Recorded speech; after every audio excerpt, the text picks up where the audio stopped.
as slave labor in building the pyramids.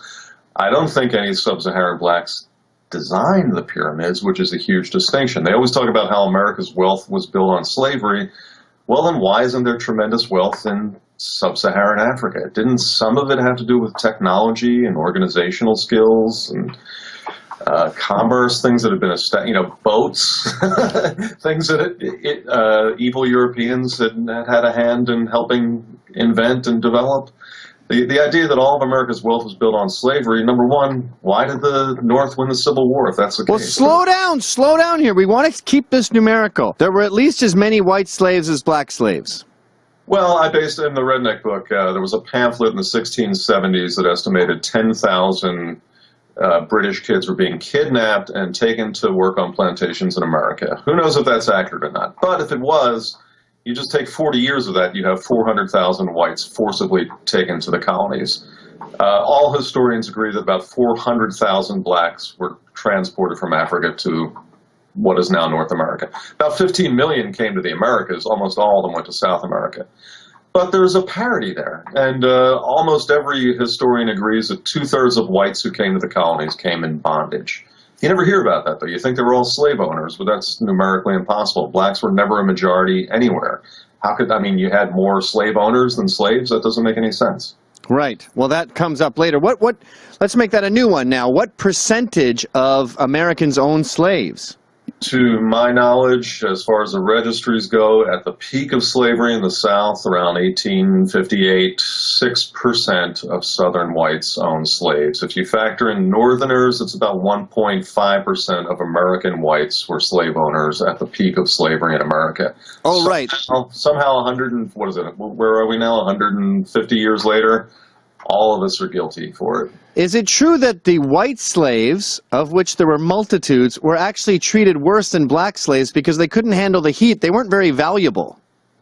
Well, in the Bahamas and Barbados, the South, they couldn't handle the heat. But the reason, and a lot of contemporary accounts say, well, there was one I quote in the Redneck Manifesto. The guy's like, well, why are you having the Paddies do this dangerous work? They had Irish people falling off the boats doing some kind of work. And he's like, well, they're expendable. The niggers we own for life.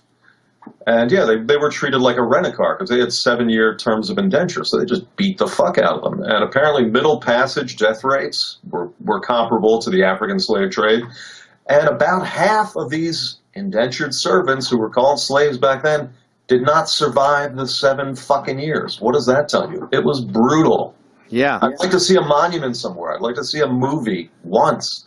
Not going to happen, at least in the foreseeable future. I'll tell you what, I hate the sun, and I sunburn super easy, so I can imagine it sucked. I peel, yeah. Here's something I only thought of this week.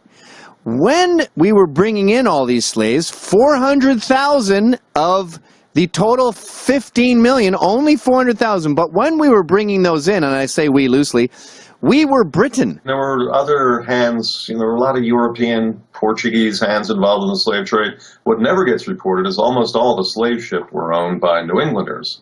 They made huge profits on the slave trade. They just didn't have the climate to grow cotton. So, you're not moral. It's too fucking cold. Oh, okay, that brings us to a new one. White people are the bad guys with slavery, but wasn't it mostly Arabs, black Africans, and Jews? Again, wasn't there, but the Arabic slave trade, apparently from what I've read, about twice as many black Africans were captured, enslaved, and sent east instead of west than were in the transatlantic slave trade. The big difference was they castrated their male slaves, which is why you don't see a lot of black people in the Middle East. They wouldn't even let them reproduce. 400,000 came here. There are 40 million blacks or so right now. So that's a survival rate of 100 to 1. Not quite a genocide. No, not really. How's it going, eh? It's 2016, and I honestly believe we are coming to the end of the social justice warrior, liberal hysteria phase. I think C.H. Summers calls them fainting couch feminists.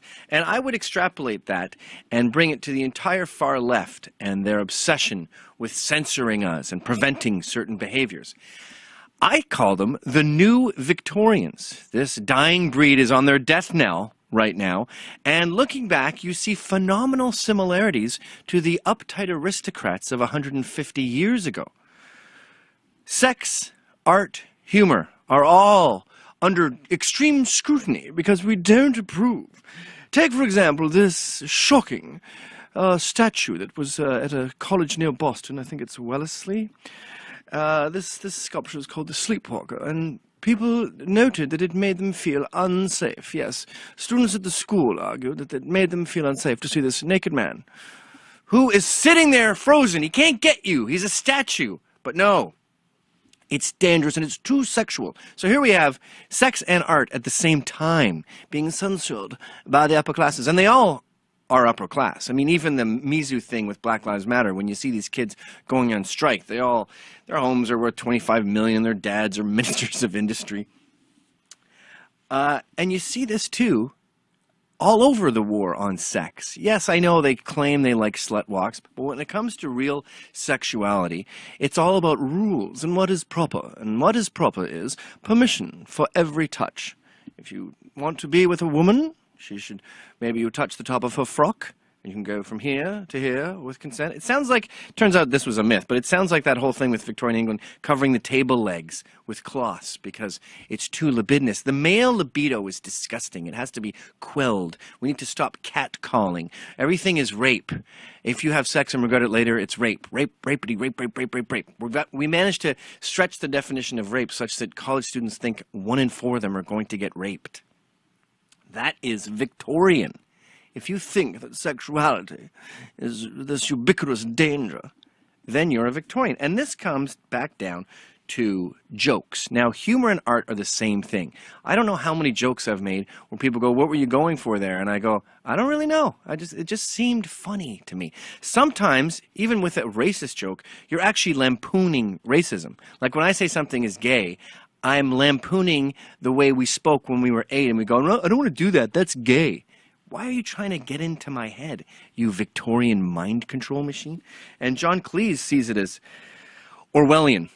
And, Orwell himself said every joke is a tiny revolution. And we definitely are seeing the new Victorians. Hillary Clinton is talking about shutting down comedy clubs, making them not do jokes. Bernie Sanders doesn't like T-shirts that mock him for his communism. But when you take a joke and you strip it out and you make it an evil insult, you're telling the person what their painting means. You're telling them what their song means, what their art means. You're telling the Sleepwalker artist that his structure was about rape. And that's a form of mind control, and it's based on this prudish hatred of fun. That's really what the Victorians didn't like people being decadent. And I think it's because they were fat and ugly. I mean, Queen Victoria wasn't pissing anyone off when she refused to fornicate. No one wanted to be with her. And a lot of these social justice lefties are just ugly, crappy, unfun people who don't know how to appreciate the finer things in life. I mean, look at the word disavow. He refuses to disavow the KKK. Disavow? When was the last time you used disavow in a sentence? You sound like a ponce. And they always do that. They use big words. I was watching one video the other day where she was so eager to use big words, she used ones out of her league, like ad nauseum. It is not the job of black women to explain to you all in nauseum. And in the case of Charlie Hebdo, we see this sort of puritanical religious behavior affecting jokes and art. When they said they're not going to draw Muhammad anymore, the new Victorians got a victory. Islam is a lot like the Victorians. So, I've got some good news. Queen Victoria is about to be beheaded, and we are about to go back to the days of art, sex, and humor, also known as fun. How you doing? You all right? We did it. We did it, geezers. Britain did exit. Now, I'm getting a bit of blowback from the left, a bit of blowback from the softies, a bit of blowback from the liberals, from Birds and Labour, George Soros and the lot, the saboteurs, and they're saying, oh great, a bunch of yobs, a bunch of UKIP racists, a bunch of soccer hooligans just sent us back to the bloody Dark Ages. I think the opposite is true. It's all about the Dark Ages, really. But I just want to make something clear. And if you're not British, you might not understand that if you come from Croydon, where I'm from, if you're from East London, you're seen as a lout. You're seen as stupid. And it's the same for Southerners in America. Anyone south of the Mason-Dixon line must be thick. Well, I've got news for you. I did my research, and I went back and forth a bit at the beginning. I saw a great debate with my mate Paul Weston from Liberty GB and Ronald Granieri from the Foreign Policy Research Institute. I like Ron's plan, in a way. He said, look, you can still be pro-West and still be pro-EU. There's only one superpower in the world right now, and that's America. It's Superman, right? And what we got in EU, we got a bunch of guys like Batman, Hawkeye, Aquaman, a lot of Robin, a lot of lesser superheroes. So if there's an issue, it's up to one. What if Hillary gets in? We got bloody Catwoman then. So we got a bird in office in America, and we've seen what she's done when there's conflict. We saw Benghazi. It was no Falklands. Maggie Thatcher was no wimp. Hillary did nothing. So we know how she operates, and we saw how another bird operates, Obama. He doesn't like conflict. He's scared of Putin. We need another superhero in case there's trouble. Remember that plane that got shot down by Putin? How many nationalities were in that plane? A fucking passenger plane. Maybe 32. What did he do? Nothing. Because he was scared. He was scared of getting the black box. He should have went in, Superman, and Superman, the EU conglomeration of forces, gone in and said, look, mate, we're getting that black box. You can put up a fight and die, start a bloody war, or you can piss off. We didn't do that. He just got away from a Pearl Harbor right there in Ukraine. Bang. Nothing happened. I mean, he's acting with impunity. We have to have two forces. I like that argument. I also like the EU in the sense that I get worried about Britain sometimes. My dad was a coal miner. My granddad was a coal miner. We don't have those jobs no more. We don't got manufacturing. I worry that Britain is just a bunch of middle-class ponces moving money about, mucking about, marketing, brokering, banking. What, we Bahamas? What, we balmy? Get it? Bahamas, balmy? And then I start thinking, you know, my mate Tommy Robinson was down in France last week. He held up a flag that said, fuck ISIS. Not Islam, ISIS. He got in trouble for that. There was a backlash. The police tried to ban him from travelling. He already did travel, you dunces. You're allowed to say fuck ISIS. I think we're on the same page. ISIS is bad. He didn't say fuck Germans in 1942. He said fuck Nazis in 1942. We are at war with ISIS. That's a given, isn't it? Not to Obama. What does he call him? ISIL or something? Some strangely reverent acronym. Anyway, I'm talking to a mate of mine, and I'm talking about Tommy Robinson, and I'm saying what I just told you, and how he got arrested when he got back, and the police provided him with a map of his hometown, Luton, and where he can't go. And guess where he can't go? The Muslim section. And I'm looking down at Merkel, and I'm thinking, as she exponentially increases the Muslim sections, and I start to think myself, we have got a problem here. And I said to my mate, I said, I get the economic argument with staying. I get your side of it. I think I'm on. I even like the Superman thing. I'm in.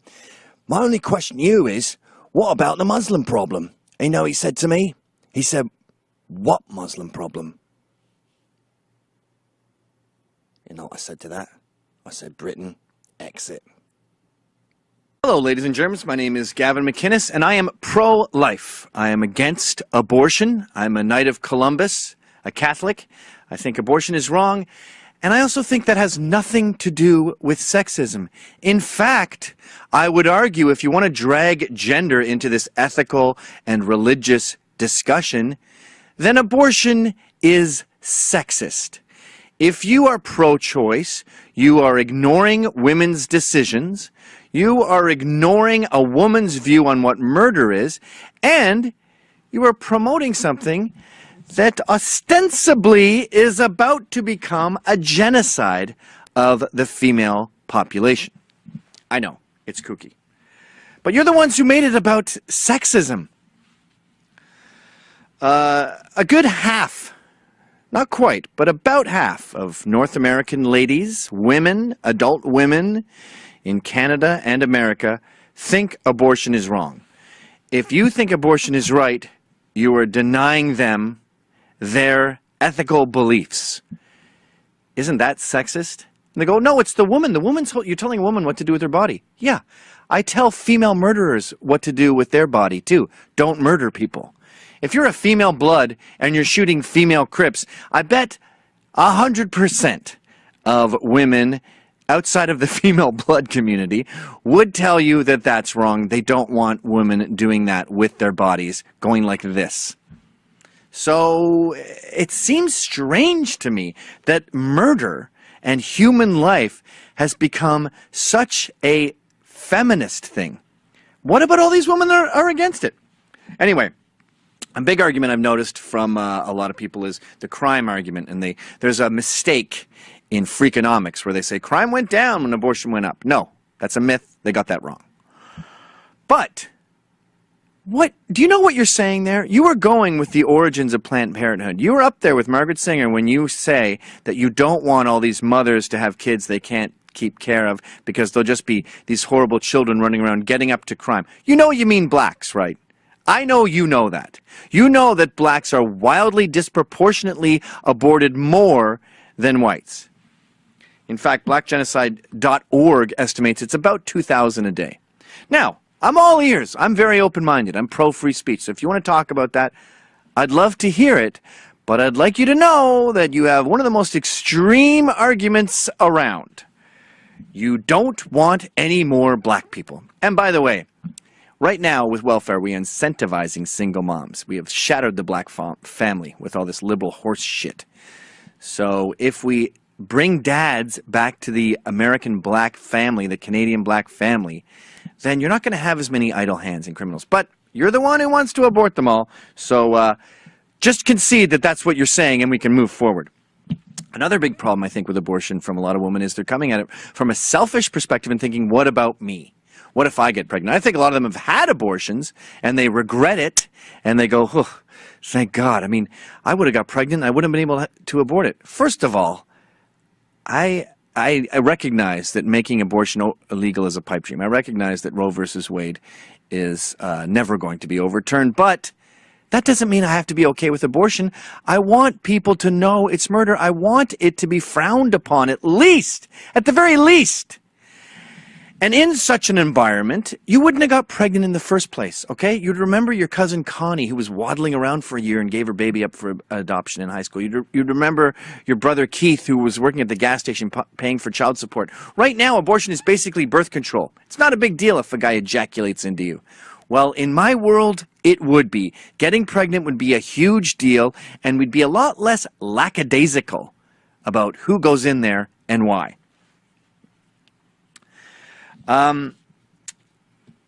My goal here with New Yorkers, too, you probably live in a more sane community, but I know a lot of people that go, yeah, it's murder, I'm fine with it. Third trimester abortions don't even seem to have that much stigma. We're not recognizing that Kermit Gosnell is a horror movie. In fact, they're making a horror movie about him. He killed tens of thousands of babies. He's clipping their spinal cords. He's making jokes about the sounds they make. Nurses that work with him have PTSD. Can we at least concede that? Can we at least concede that you shouldn't be doing something you can't even Google image? Now, you want to make it about gender. You want to make it about feminism. All right. I'm saving the best for last. We are now on the cusp of gender-specific abortions. Right now, not in China, where, yes, you are seeing that. We're saying the one-child rule is leading to a lot of female fetus genocide. Little babies tossed around, literally human garbage, thrown away if they're female. But that is happening now. It's happening in Canada. Now, it's Indian immigrants. Oh, diversity is a strength. Multiculturalism is wonderful. It's mostly Indian immigrants, but immigrants are becoming the majority soon. And despite the strength that diversity is meant to bring us, ladies, I hope you know that you live in the least sexist culture in the world. And once we have gender-specific abortions, female fetuses are going to be the ones that suffer.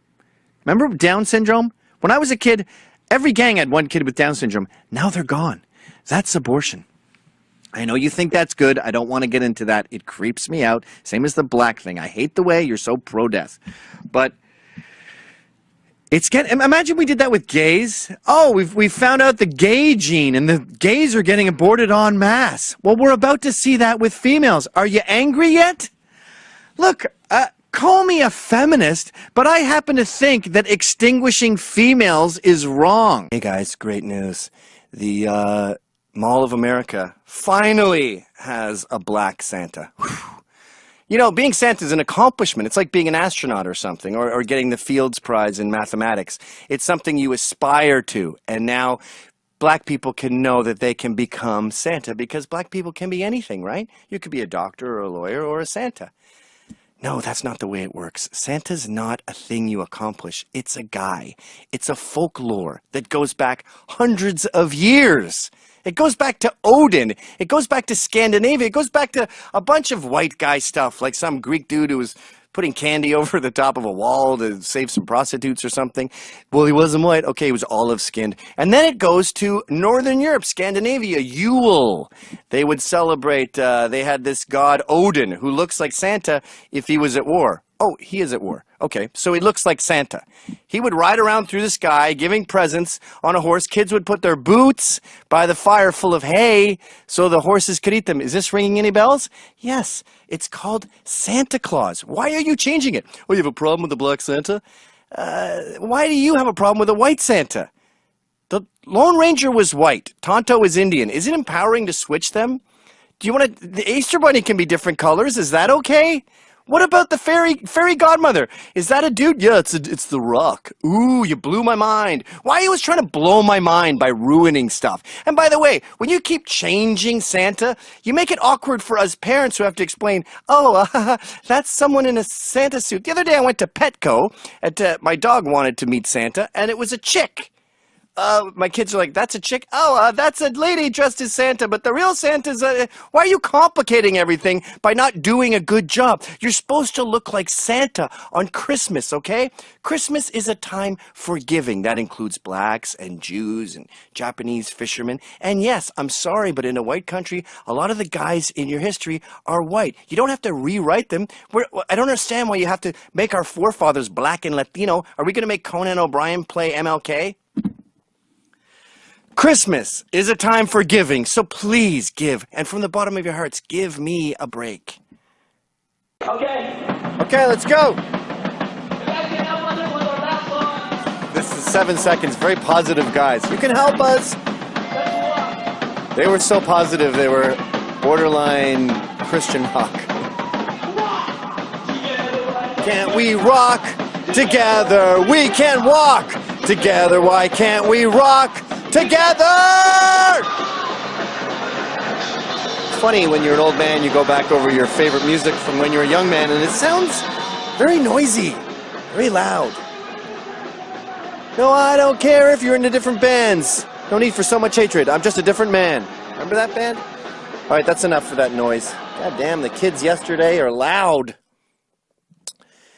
We've got some infighting going on the right, and it's not a big deal. We're still winning. I'm still tired of winning. But this has always bugged me about the right, is how fractured we are. And I've talked about this before. I'm jealous of the left's unity. In fact, they have unity to a fault. They have so much unity. Come on in, everybody. Come on in, mentally ill gay person who's a trans, pansexual, freakazoid pedophile. Come on in. You can be head of the Boy Scouts. Come on in. We hate homophobia and intolerance and rape. So come on in, Islam, because it's multicultural. They get out on the streets and they go, we really, really, really like you, as they're getting raped. That is a little bit rich on the unity front. If you go to any liberal thing, there's a Free Mumia, and there's Che Guevara, and there's socialists and communists who killed millions of anarchists, all standing arm in arm. I don't want that. But I do have a punk rock background, and unity was a big deal. We cared about that a lot. And right now, Baked Alaska is not invited to the Deplorable. The Deplorable is a big party we're all going to on January, on Inauguration Day night, I guess, so the 19th, in Washington, D.C. And I think Milo's going to be there, Mike Cernovich, the G-Dog, and basically everyone who was always Trump will be there celebrating. And Cernovich is mad at Baked Alaska because Baked Alaska said a bunch of anti-Semitic, anti-Zionist stuff, and I think, I can't remember the actual tweets, but it was like some JQ stuff and name the Jew type of things, or at least that's how it was perceived. And Cernovich's point is, you know, there's going to be housewives there. I don't want people Zeke Heiling and ruining it. And then Baked Alaska's point is, we don't have any rules for free speech. We can say whatever we want. I get both sides. Punks and skins, unite. I want, remember, can you find Oi Polloi? Remember that song? We'll never give in. We're punks and skins. Boy, they really use the toms. Love from Glasgow, by the way, I believe. Or Edinburgh.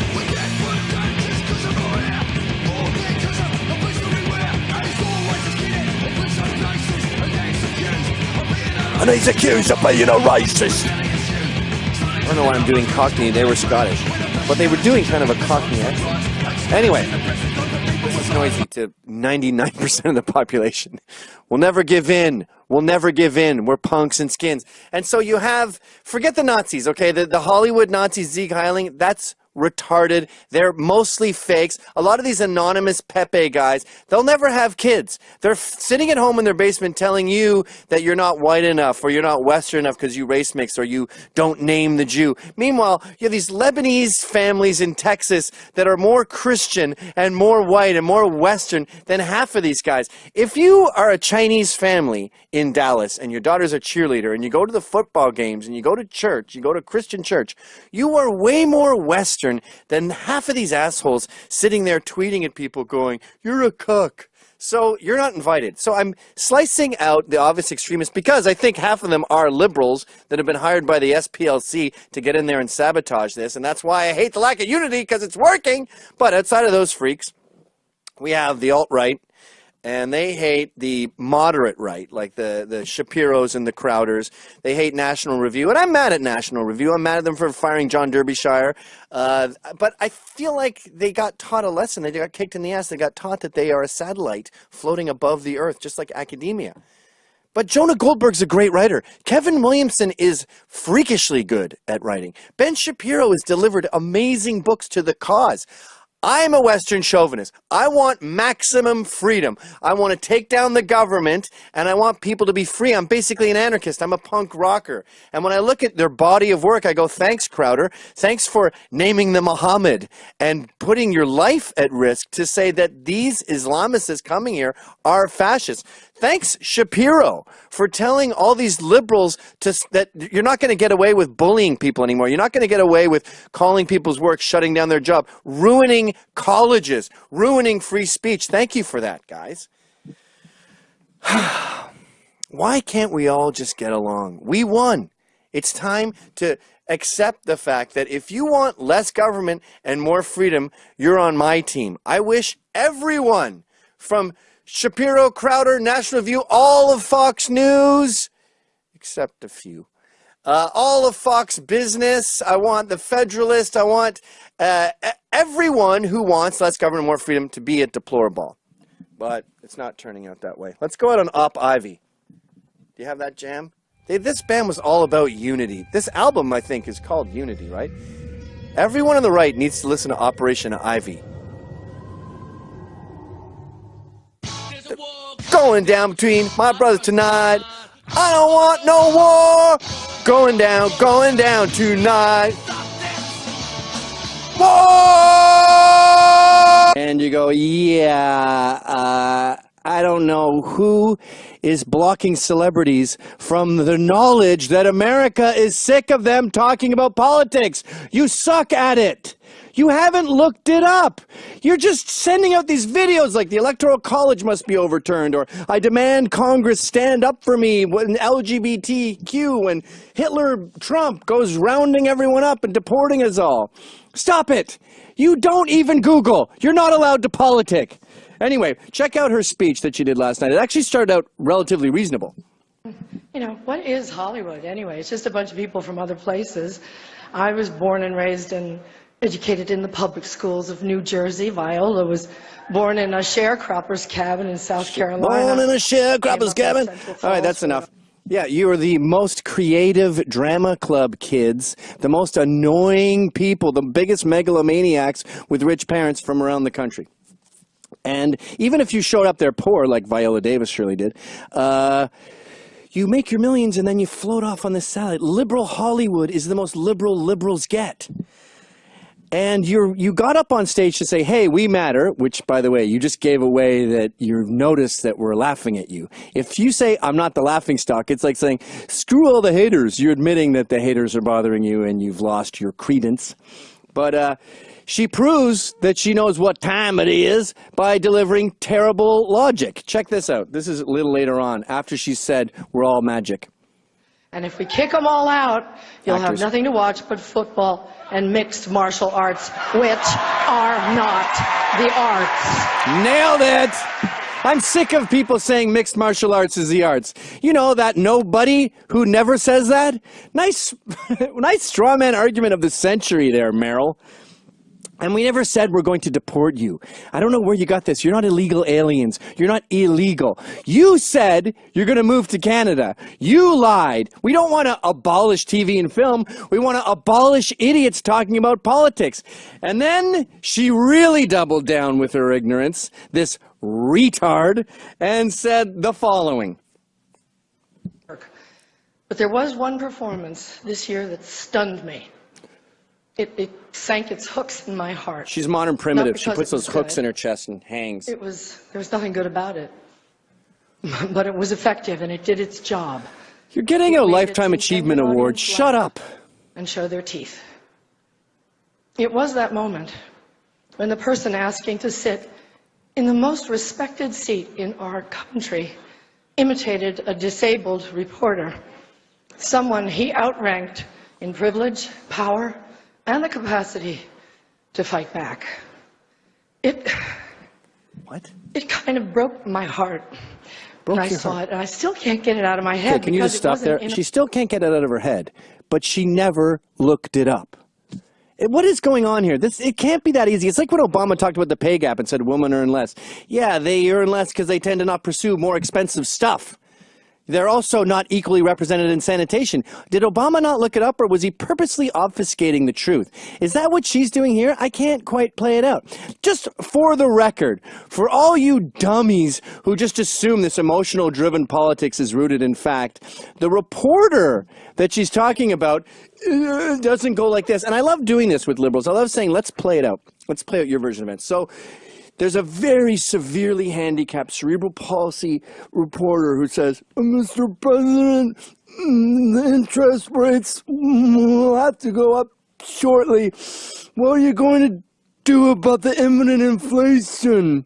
You know what would happen if a reporter did that? Everyone that was with him in the press corps, whatever, would go, that is a good question. I'm concerned about inflation rates. And you know how the president would answer? He would say, inflation's inevitable. You're right. But I'm confident that the economy, blah, blah, blah, blah, and explain it. So the reporter that she's talking about, that she clearly hasn't looked up, doesn't have any weird gestures. He just has a gammy hand, as the Brits would say, like someone whose mother did thalidomide. His head is perfectly normal, and everything else but this one little T-Rex hand, everything else is normal. Can you show this perfectly normal guy? I'll jump over here. Look at that thing. That's the only handicap part about him. This talks like a reasonable reporter. Hit play. Missing puzzle piece you're looking for in the Boston case. In the Boston case, my understanding is at this point it's rather circumstantial. It's like Charles Krauthammer, a perfectly normal handicap guy who appears to be delivering salient points. People don't make fun of people like that. Do you really think Trump is going to go, ha ha ha, his mother took thalidomide and his hand didn't grow properly, ha ha ha ha ha? I don't think 8-year-olds do that. And he didn't do it. In fact, when he goes like this, he's making someone look flustered. This is Trump's thing. I'm solid. If you ask me about waterboarding, I'll say, let's do it. They're chopping off heads. Time to do it. Steven Crowder did it for, 22 seconds? They can handle it. They'll be fine. It's not torture.